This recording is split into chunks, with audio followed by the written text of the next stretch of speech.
Welcome to the webinar on estimation and metrics. I am representing CSI Bangalore chapter and Fermata Consulting. Let us understand the process of estimation.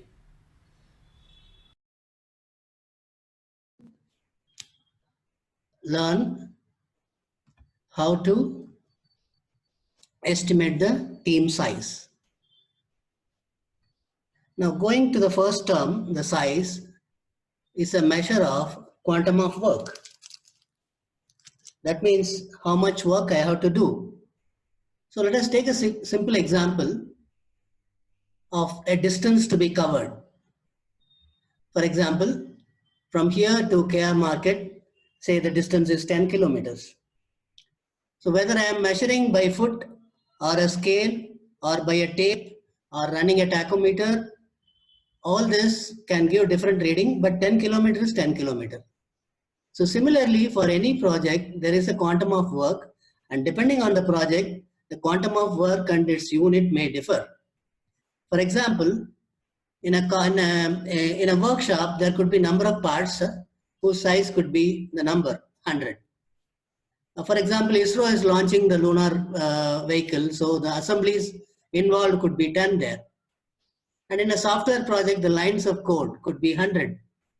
In a construction industry, there are 20 walls to be constructed. In an agile type of project, there could be 60 story points. So the size of the work to be done is having different units, but this gives us the basic understanding of how much work we have to complete. So the very first step in estimation is to get the size, and there could be different ways of doing this size measurement, for which you may undergo different training programs, but size has to be measured. Then comes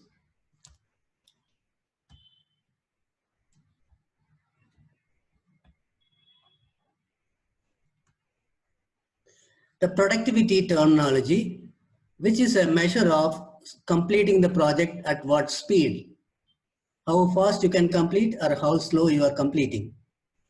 Let us take the example of the distance, where we need to cover the distance so we can travel at a particular speed. The speed of travel may vary depending upon the time, depending upon the driver, depending upon the type of vehicle, depending upon the road condition, and depending upon the city.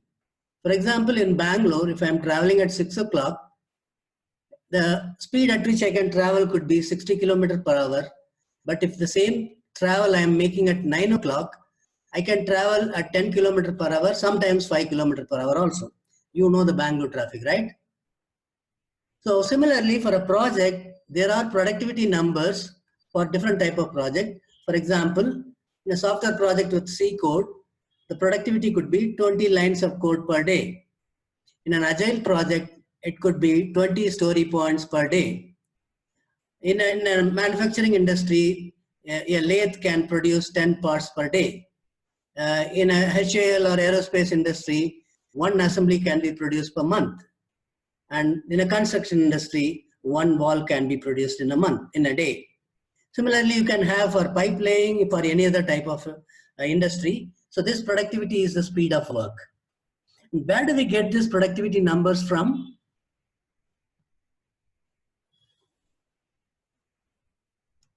We get it from earlier projects. So if the earlier projects, the productivity numbers are wrong, your estimation is going to be wrong. So that is where the connection between the estimation and metrics comes up. And this concept of productivity, how the metrics and the size are affected, we will see when we come to the metrics topic. So far, so good?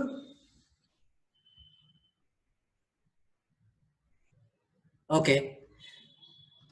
So we'll proceed. After the size measurement and with the knowledge of productivity from earlier projects, so we need to estimate the effort. So effort is estimated based on the formula size divided by productivity. So if we take the distance example that we did, The effort is similar to the time taken for the travel from here to KRpuram or KR market. The time taken is distance divided by speed. So if I am traveling at 6 o'clock at 60 km/h, I will complete the 10 kilometer distance in 10 minutes. The same thing, if I am doing at 10 o'clock, it may take 60 minutes because the speed comes down by 1/6. So similarly, in a project, based on the size and the productivity, we can calculate the effort for different type of project. For example, if it is a C code, 100 lines of code, 20 lines of code per day, that means I can complete the project within 50% days. Coming to Agile, we have 60 story points. Productivity is 12 story points per day. That means I will take 5% days. Same for wall, 20 walls at the rate of 1 wall per day. So I will take 20% days. And for parts, 100 parts, 10 parts produced in a day. That means 10% days are required. And for assemblies, 10 assemblies are there. 1 assembly per month, I will take 10% months. So this is how the effort for completing that quantum of work in any project is calculated. You might notice that instead of calling it as 50 days or 5 days or 10 months, we are calling it as 50% days, 5% days, 10% months. Why is this so? Why can't we call it as just days? What is the difference between 50 days and 50% days? So let us look at what it is. When we say 50% days, one person working on the project will complete the work within 50 days. For the Agile program, one person working on the Agile program will complete the work within 5 days. The same thing with wall, one person can complete it in 10 days. Assembly, one person can complete it in 10 months, and so on. So earlier it used to be called as man days, but people later on were objecting to this. Why only man? Why not women? So to avoid this discrimination, it is made as person days.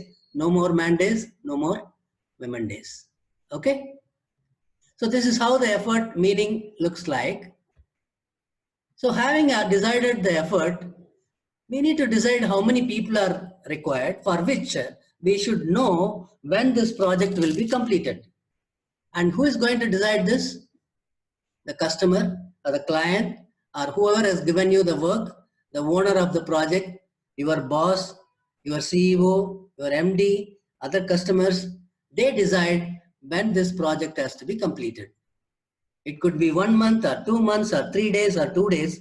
This is not in your hand. This has to be in the contract, and you have signed the contract to say that you will complete the work within the timeline defined. So with that end date in mind, now we can calculate the number of people required for the project. How do we do it? So let us look at a small table. We have a C type of project. They wanted this project to be completed in 1 month. That means 30 days. Or in some cases, you can say it is 22 days, not 30 days. That's fine. Whatever you say, we will take that number here. And the effort that we have estimated is 50% days. So if the person wants this work to be completed in 30 days, earlier we said if one person is working, he will take 50 days.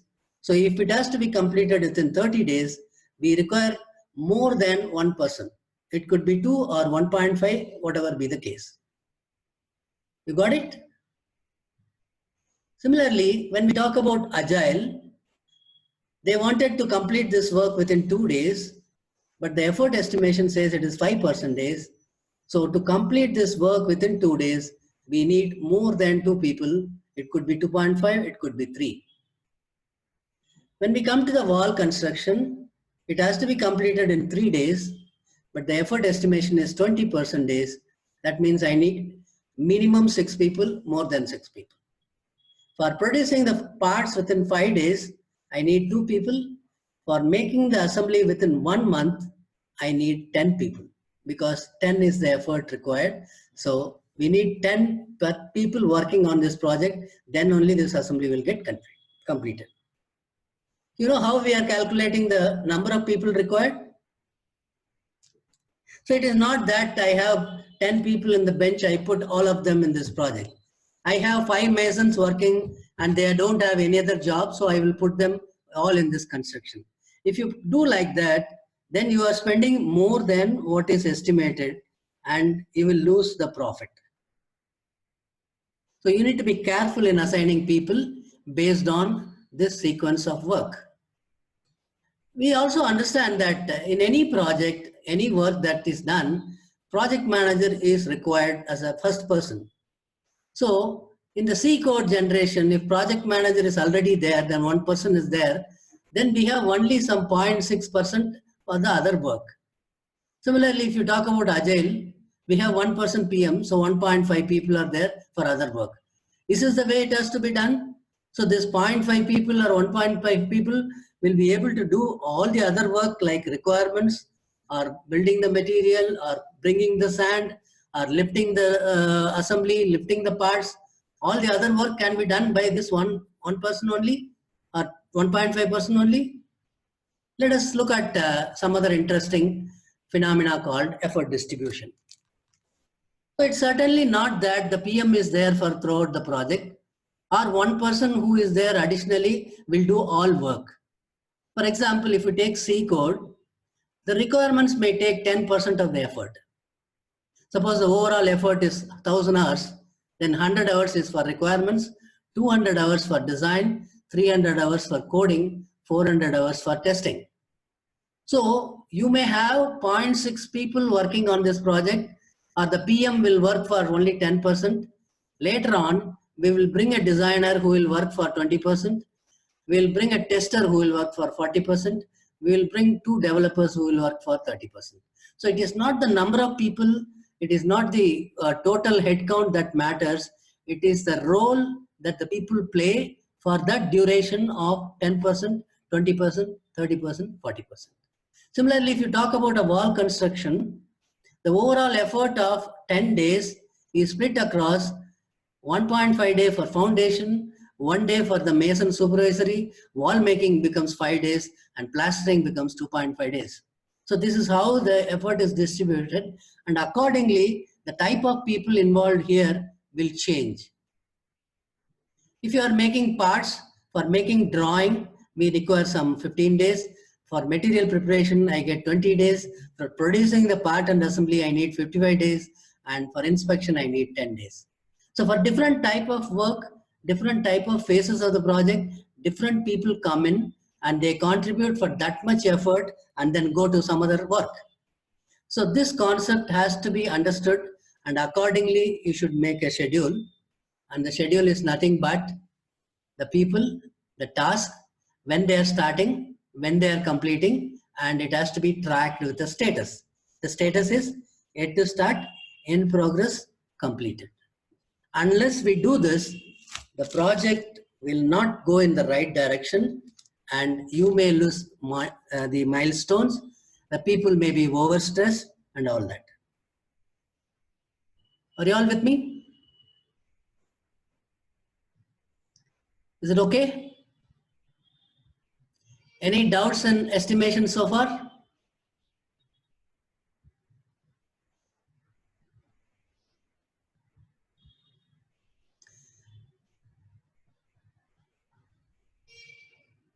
Pawan, Shrutya, any questions so far?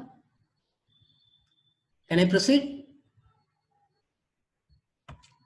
Okay. So now we come to the next topic on metrics. So let us take an overview of what metrics is and how the estimation and metrics are closely tied up. So the metric is made up of 3 terms called measure, metric, and indicator. So what are the measures required for a project? There are mainly 3 measures required. One is size measure, next is effort measure, and then the schedule. So when we talk about size, we already had a discussion on the size.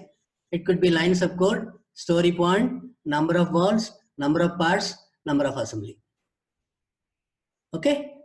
So this is what the size is. We already seen this. And we also talked about effort. It could be person days, person months, person hour, and so on. And schedule is nothing but the dates, start date, end date. So with these three measures, it is very comfortable to manage any project. But in spite of that, we have to be careful in collecting the effort that people have spent on different activities. Why this effort is very important? Actual effort spent on the project. If you recollect, sometime back we said productivity is sized by effort. So effort comes at the bottom, denomination. So if the denominator is increasing, more effort is put in the task, then the productivity comes down. So when I use that productivity for estimation, then I will not have more time for completing the project. The same case, if I do effort, complete the work in a less time, productivity is high. So next time when I quote a project for productivity high, I get the project. But if this accuracy of effort is not correct, then the productivity number that you are using for estimation will not be correct and your project will not be estimated properly. The schedule will not be okay. Then there will be a lot of repercussion on all the work done. So that is the importance of collecting measure with respect to the effort. So how do we collect the measure with respect to effort? I have seen in projects people collecting at least three metrics, three types of effort. One effort is to be reported for the boss for billing purpose. So it will be 8 hours always. A daily 8 hours for everybody. The second metric, somebody keep filling it in the Excel sheet that is manually filled. So it can be anywhere between 8 hours to 12 hours. But there is a third metric on measure effort, which is swipe in first and swipe in last. So if you take that, that will be anywhere between 8 hours to 24 hours. So depending upon 8 hours or 12 hours or 24 hours, the productivity will vary and accordingly the estimation also will vary. So we have to be careful in authentically calculating, capturing the effort. So from measure, what do we get? We can arrive at metric, and these are the different metrics that we use. Productivity is a combination of size by effort. So many walls per day, so many parts per shift, so many assembly per month. So accordingly, we can use this for estimation. Okay. Then effort variance, actual minus planned effort divided by planned effort. This will give you, I have planned for so much effort, how much I have deviated. So if we talk about schedule variance, it is number of days delayed by number of days planned. I have committed for Friday today, whether I am able to complete it within today or not. If I am completing it tomorrow, there is a 1 day variance, and I have taken 10 days plan, I have taken 10 days. So 1 by 10, 10% schedule variance.